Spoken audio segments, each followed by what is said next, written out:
Hope all of you are well. Tonight is a big topic. Facing death.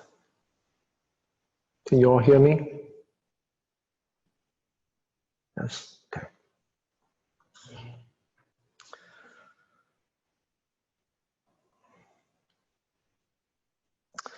I don't pretend to understand everything. I don't pretend to have the single answer to solve this great matter of life and death. This is a question that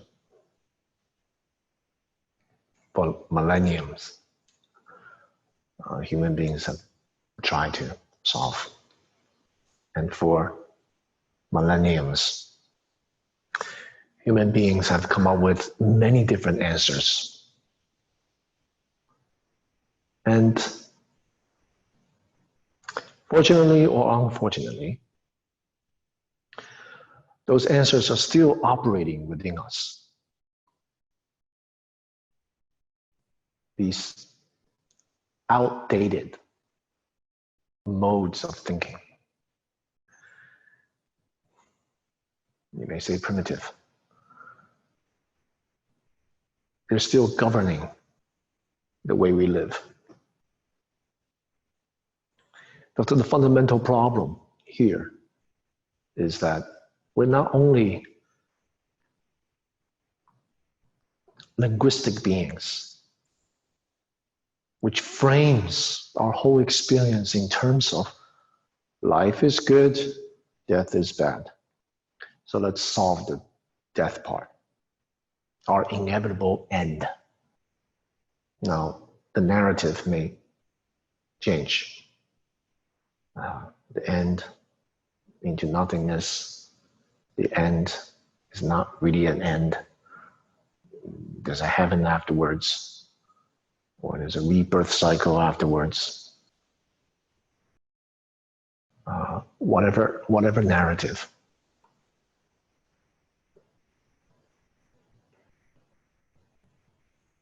Not only are we linguistically bound by them,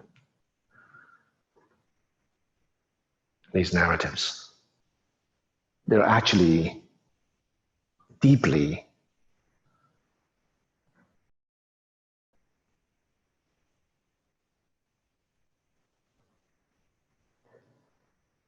embedded into every aspect of our being, biologically, genetically, neurologically. So our whole system is completely bound by these narratives. They're in our genes. So that's how deeply we are entrenched in this bifurcated, oppositional, dualistic way of relating to the world.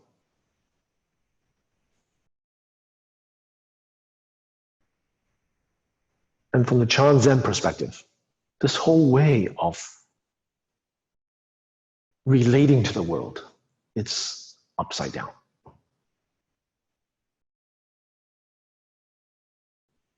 The question itself is deeply flawed. The question polarizes life versus death, as if death is a thing, it's a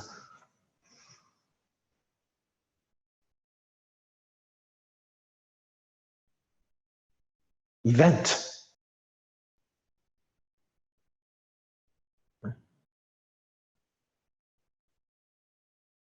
This is contrary to anyone's observation of the world, close observation of the world.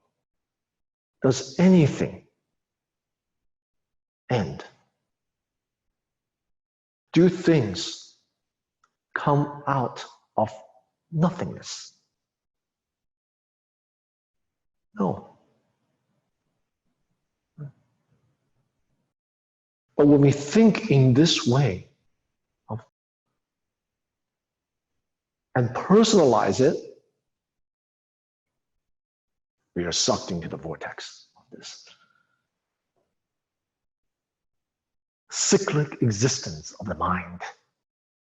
It polarizes, bifurcates, divides, segregates, discriminates between this and that, good and bad, birth and death. So this is the fundamental problem. The sad thing about it is we're still living the primitive, outdated modes of thinking because we do know now that things don't come into being out of nothingness. They don't perish into nothingness. They simply transform.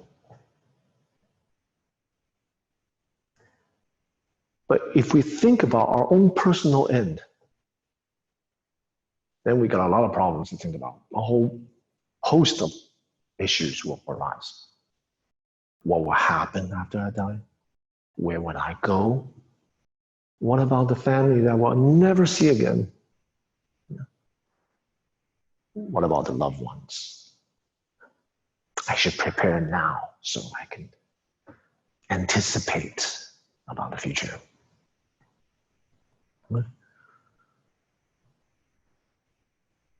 So it's time to update, essentially, the way we approach this. Buddha Dharma, Chan practice, is grounded in relationship. All the profound teachings in Buddha Dharma can be boiled down to relationship. What is that? Dependent origination. That's relationship.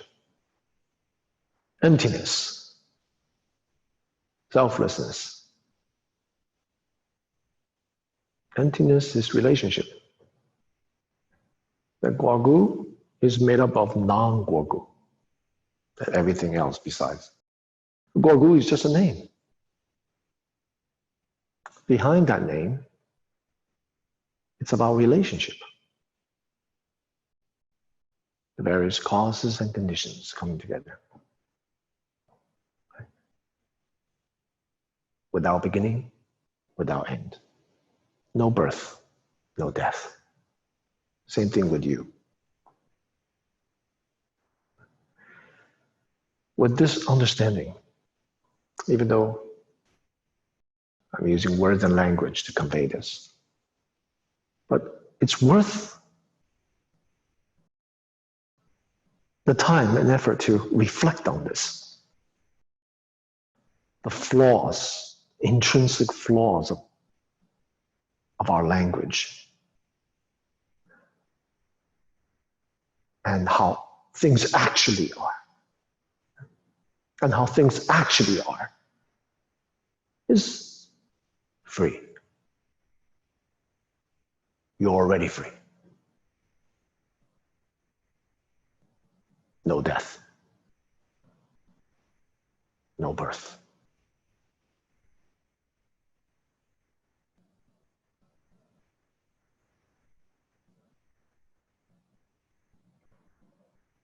Everyone simply continues in the intermingling of causes and conditions in this intricate web,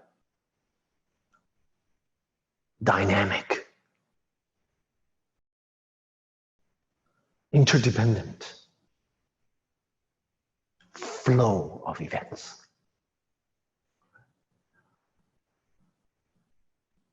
Name that. There's freedom, infinite possibilities.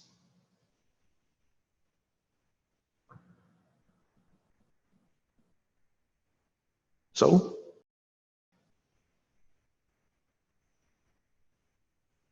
number one, We have to recognize how deeply entrenched we are. All of our feelings, all of our thoughts, our perspectives, our views, everything is meshed, rooted in language. But we never reflect on the nature of language, which itself is divisive, categorized, compartmentalizes, bifurcates. That's the nature of language. And we're allowing that to govern our life. It's just a convention. Death is just a word. Behind that, there's no such thing. There's no reified thing. There's only moment to moment to moment to moment, wakeful, continuous flow, transformation. It is our linguistically rooted mind which has become completely embodied into, at the deepest level of our being, the DNA, that we deeply resist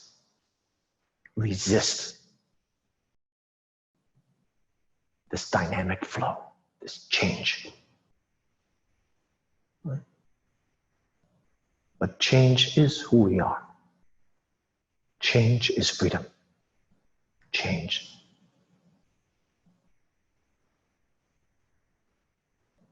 is the method.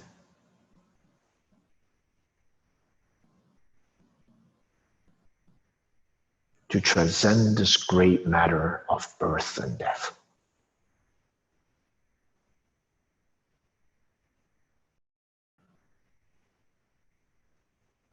And once you have seen through this construct, narrative, dualistic, fantasy of birth versus death, like what John says, awakening, Buddhahood, independent from words and language, right? Outside of the scriptures, direct pointing to what is actually happening here. Then Buddhahood, your true nature, which is free. Free from these language, these labels, these discriminatory narratives. That doesn't define you, does it? Then you're free from birth and death. What does that mean to be free? It means you're no longer bound. Your feelings, your mood, it's not bound by labels, wandering thoughts. In other words, your relationship, this is what Buddha Dharma is, what practice is about. Your relationship to the whole way, the whole orientation to your thoughts and feelings completely changes. That's what happens with awakening. Completely changes. You're freed from the shackle. They are useful. They have their conventional reality, and we need it to navigate through daily life.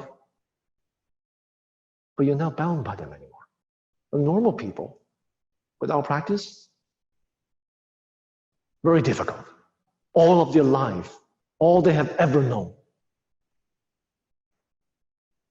thoughts, feelings, which they reify, solidify into things, real. And their feelings are governed by these. This is bad. I feel angry. This is good. I feel excited. Right? So,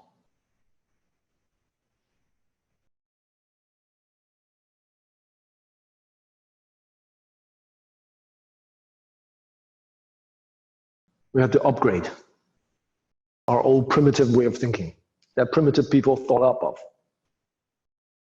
millenniums ago.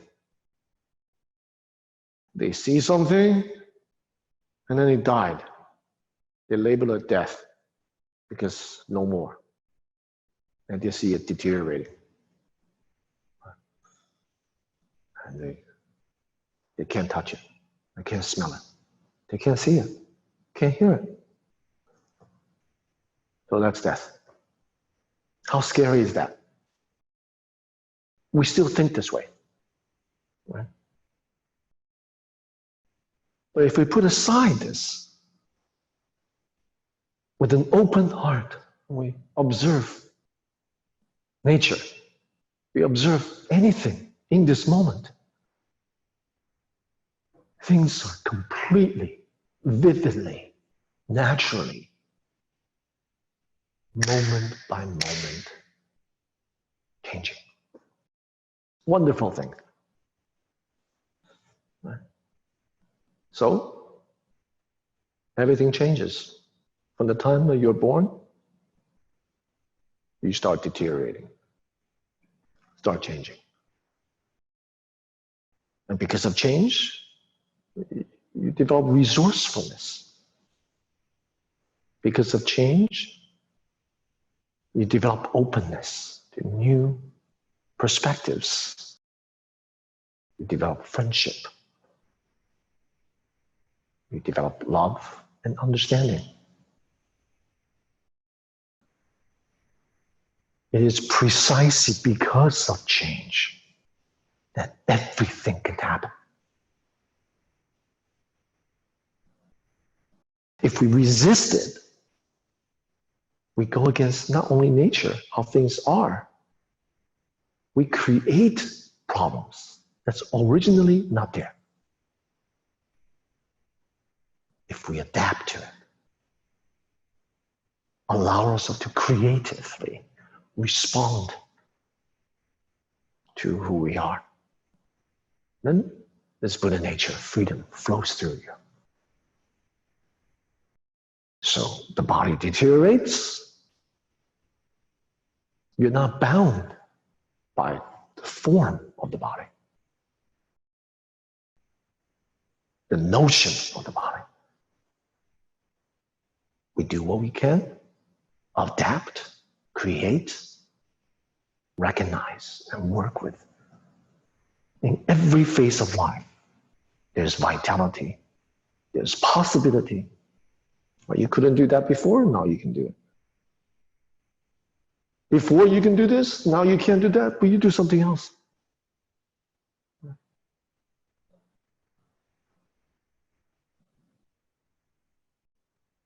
The body will continue to change. Relationship continue to change.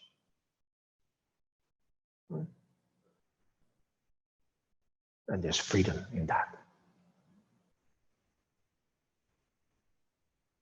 So that's the challenge here. One, upgrade our primitive way of thinking based on just the senses. There's so many things we actually cannot experience that's not within the purview of our senses. Yet so many things are. We have to truly look. When we are open to new ways of thinking, that change is not only inevitable, it is possibilities. And we're no longer afraid of death. Everything changes. Not only change, everything is about relationship. New relationships built. Before, your parents may be alive, now they're no longer alive, conventionally speaking. Does relationship stop? No. New relationships form. For example, my teacher.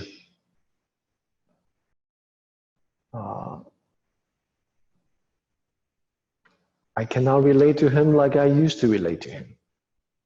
Right?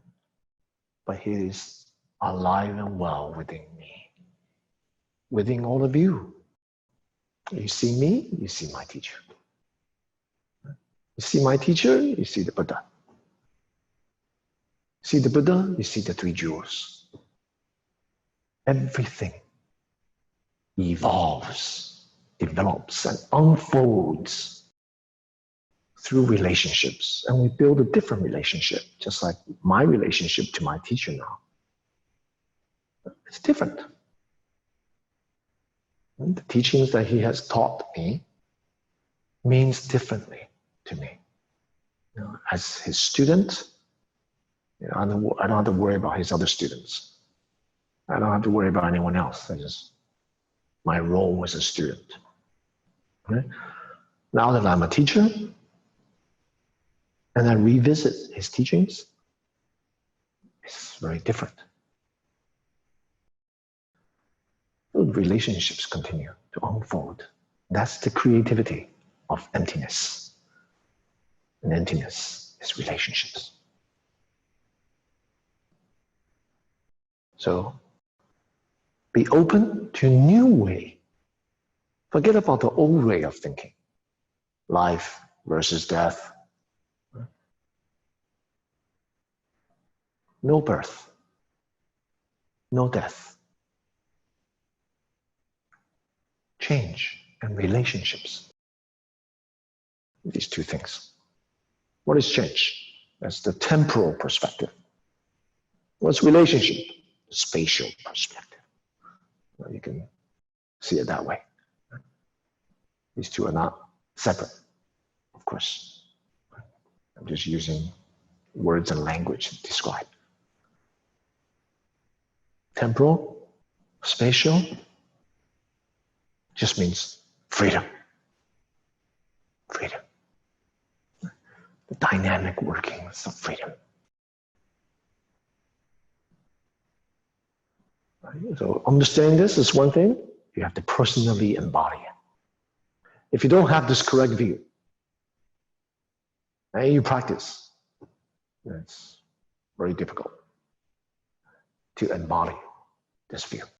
And the Buddha Dharma says, no birth, no death. We've already accomplished that which needs to be done. That's the correct view. As for the Eightfold Path, that's the method. That's the technique. The correct view of no view. Complete freedom, unbound by words and language. Free. So every time you catch yourself thinking in terms of having, lacking, existence, non-existence, birth, death, good, bad, sweep it away, open to what is. This presence, alive and dynamic, continual change, infinite relationships. Then you have no fear. You know, today, I just got the news. One of my Dharma sisters back in New York, she assisted me in under my teacher, doing a lot of things, a lot of events, organizing. She was very, very good. Virginia Tan. So this talk is dedicated to her. I got the news, Virginia passed away this morning.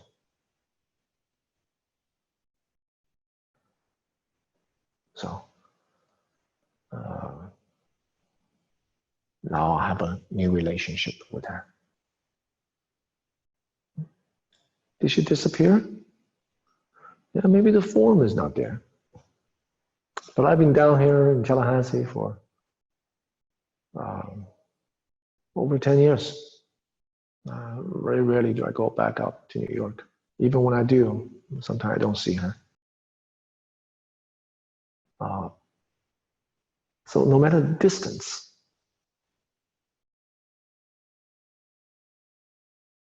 prior to this news, I already could not touch her, could not see her, could not hear her. What's the difference then? It's just the notion, the narrative. She disappeared. She passed away. She died. Well, no death. But relationships continue, and it changes, and it will change continuously. Same thing with me. Our relationship will continue to change. He may not touch me, hear me, maybe not smell me. Right? There's some of you now have never met me in person. Right? So those of you who have, the Guogu is just a memory. It's just a narrative. So where's Guogu? Through this Zoom, do I actually exist inside Zoom or outside Zoom? If it's outside Zoom, how can I get in there to be inside? If it's inside Zoom, what about this?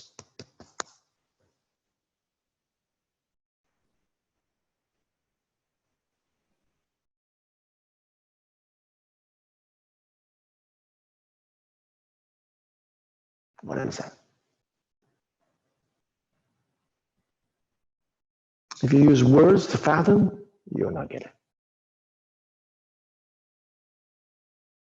Sweep it away.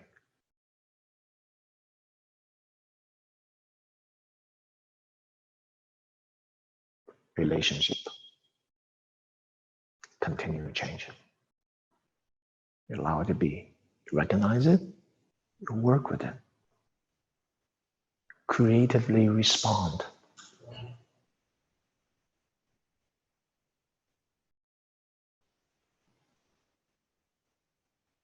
Some people say that only when we truly know death will we appreciate life.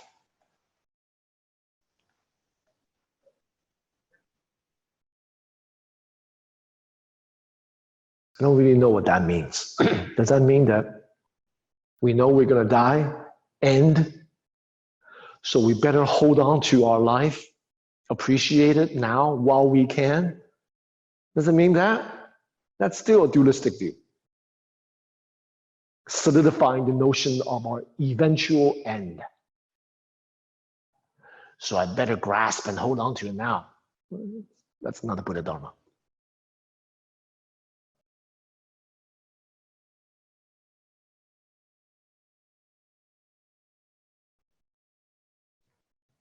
That may be helpful.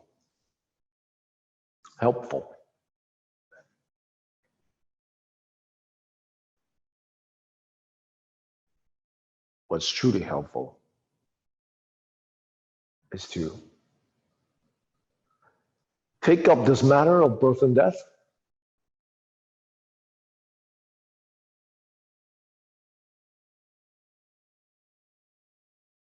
and engage in practice until you personally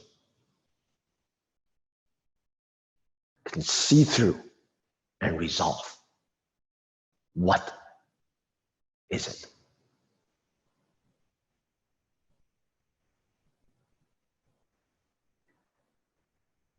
Where does it come from? Where does it go?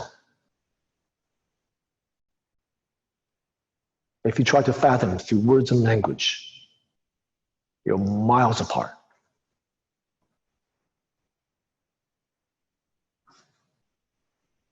You must drop all words, labels,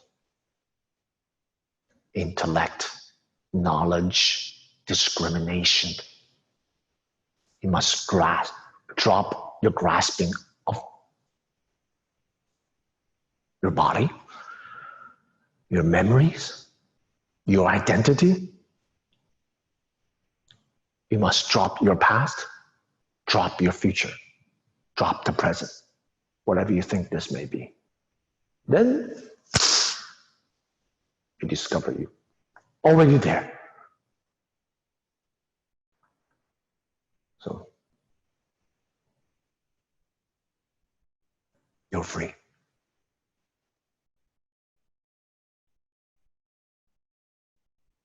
Does that mean nothing is there? You're free, so everything is free? No, you're no longer bound by words and language, bound by forms. But you relate to it. You relate to it.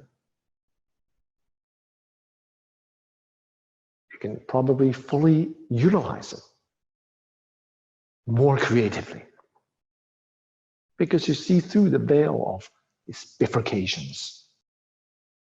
What needs to be done? What can be done? Respond.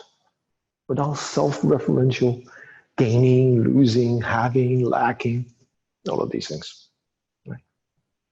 This fixed point of self, an entity, divorced from others, isolated, forever alone. That's a complete fantasy construct. Right? Just like birth, just like death. Yeah. These are very primitive, naive way of thinking. For millenniums ago, we're still using as a coping mechanism for the world. Just gotta upgrade that. Even science already tells us that that's not the way it is. There's no birth and death. Everything just evolves and changes. So we have to align ourselves. Then aligning ourselves within, not relating with words, language, narratives, forms. We'll have a more balanced way, more compassionate way, grounded in wisdom. Wisdom of emptiness, selflessness. What's that? Relationships. Change. See? Then we're free from suffering.